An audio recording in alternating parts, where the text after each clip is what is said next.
اما بعد فاعوذ باللہ من الشیطان الرجیم بسم اللہ الرحمن الرحیم. میں تمام معزز مہمانان اور اساتذہ کرام، والدین اور تمام ہم مکتب ساتھیوں کو دل کی اتح گہرائیوں سے سلام پیش کرتا ہوں. السلام علیکم.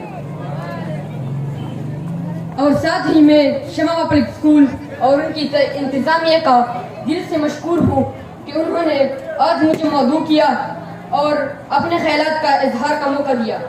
میرا نام محمود زمان ہے اور میں شہید ہیڈ کانسٹیبل میر زمان کا بیٹا ہوں. مجھے اپنے والد کی شہادت پر فخر ہے کہ اس نے اس ملک کے لیے اپنی جان قربان کی. ہماری پولیس فورس آج بھی قربانیاں دے رہی ہے. میں شکر الحمد پیش کرتا ہوں کہ ہمارے خیبر پختونخوا پولیس فورس ایک بہادر سپہ سالار کے ہاتھوں میں کمان ہے جس کا نام جناب آقر حیات خان گنڈپور ہے اور ان کا تعلق اسی سرزمین سے ہے. اور ڈیرہ اسماعیل خان کو بھی ایک بہادر عبدالغفور افریدی جیسے آفیسر سے نوازا ہے. انشاءاللہ ہمارے شہدائے پولیس کا خون ایک دن ضرور رنگ لائے گی اور ڈیرہ اسماعیل خان سمیت پورے ملک میں